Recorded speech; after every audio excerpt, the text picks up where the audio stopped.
Now, the Republican candidates for president largely avoided criticising frontrunner Donald Trump in their final TV debate outing in Alabama this week. Only Chris Christie, former governor of New Jersey, dared to attack the former president.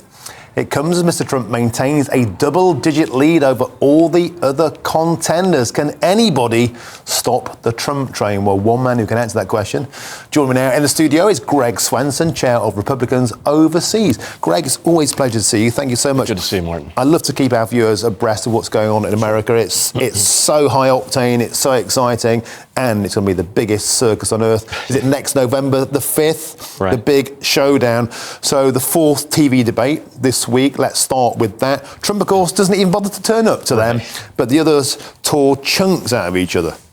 Yeah, I think there was some competition because a lot of these candidates are playing for number two, or especially Governor DeSantis and Nikki Haley.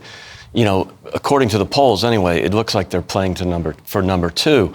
But so they have to compete with each other for sure. But I also think they were critical of Trump. They just didn't do it in the way that Chris Christie does. So Chris Christie brings kind of the Trump derangement syndrome element.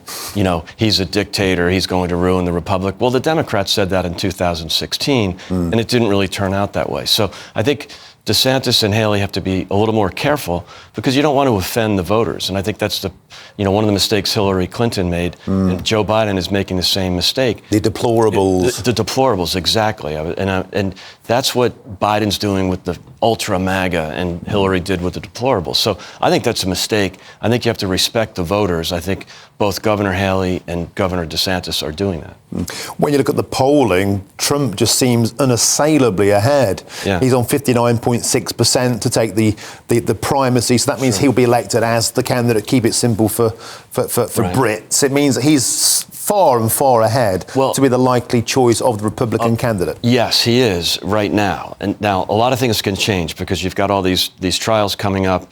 You've got his age. You've got a 24-hour news cycle. He changes his views and makes comments consistently. So he could blow up. I don't know that he will. But remember also that he's polling at, let's call it 60 in the Republican Party. That doesn't mean he'd do well with independents and moderates. He's doing well right now because Biden is doing so poorly. So it's not really that Trump is great. Remember, an incumbent president, which Trump almost is, should be polling at 90 or higher. And whenever they poll below 90, they lose in the general election. So I think that's my biggest fear of Trump 2.0 is his first term wasn't that successful. Better than Biden, better than Obama, of course, but it's all relative. I think Governor DeSantis would be a much better president, much more disciplined, and actually get some of the things done, get those things done that Trump promised in 2016 and didn't really accomplish. It's interesting what you say about the Biden effect, because, of course, do you think it's going like it was in 2019 in the UK? Jeremy Corbyn became the Conservatives' best asset. He was like their man on the bench. Yeah. Is Biden seen as this kind of blundering liability, and therefore the Republicans would love to face him? Absolutely. I mean, he's a great candidate to run against, and Biden is the only one possibly that Trump could beat. Trump is the only one that Biden could beat. That's not, those aren't the candidates you want, unfortunately. So if you look at the polls now, Trump is up 4 to 8, especially in the swing states.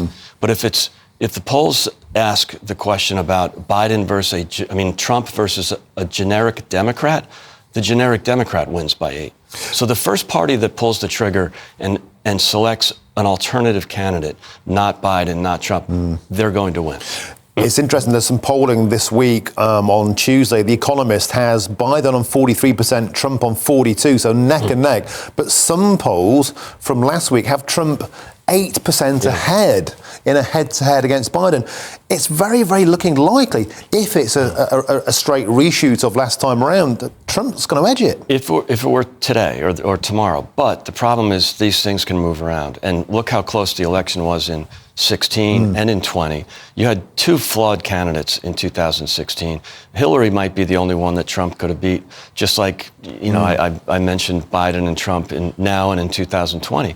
So these aren't the candidates you want. You want a candidate that can win the popular vote. You want a candidate that can win independents comfortably and also win Republicans. So, I think Nikki Haley's got a lane. She's got the never Trumper lane. She's got the more moderate and even some Democrats. She's getting support from Democratic donors. That's not a good sign, because that's Trump derangement syndrome again. They hate Trump so much that they're willing to support a Republican to keep him from being president. Can I ask you, how much of an immigration election is it going to be next time around? In the UK, it's heading right down that track. You know what's happening domestically. We see the big, broad brushstrokes in the UK from America, but we see what's happening on the border, on your southern border. We see coach loads of asylum seekers being ferried in across the USA, and I'm seeing a lot of people resisting that. How big an issue is immigration going to be in America? It's huge. The number one issue will probably and usually is the economy, and people are feeling pinched. Biden's polling very low on both. He's polling in the low 30s on the economy and inflation, and on the border. The border's not going away. Biden could fix it. He could try to pivot a bit, help this Ukraine funding get through by pivoting on the border policy. He opened up the border. We have 8 million illegals so far. Do you think he would do that? Because that's a Trumpian policy. He might.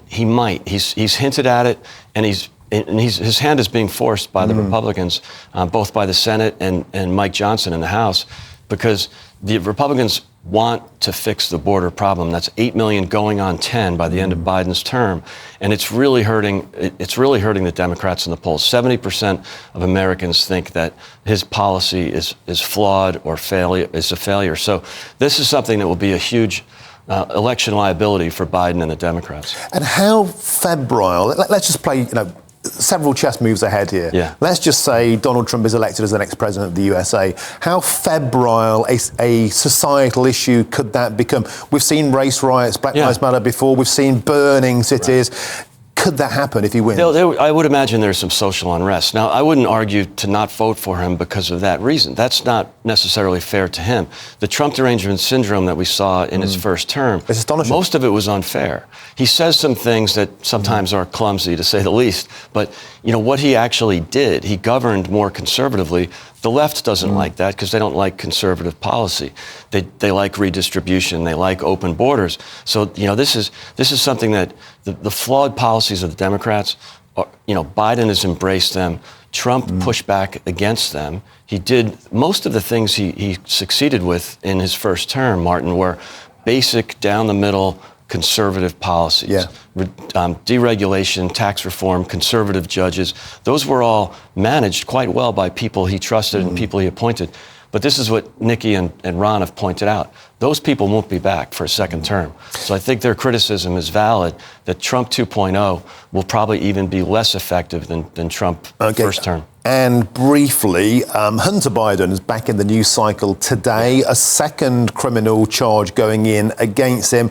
How much of a liability of an issue would that be, do you think, for Joe Biden? The press in America seem to do their best to bury the laptop and everything so far, but could this one bite? No, they've done a great job so far. They'll continue to do it. They'll look after Hunter, but some of the things that are coming out now, they really can't bury. They did a good job burying it in 2020, but it's not about Hunter. It's about Joe, and that's what the election liability is. This is a tax liability issue. It's not a wayward son. It's the fact that he brought wayward son on Air Force One, Air Force Two, back when he was vice president, recently brought him to Ireland on a trip, state dinners.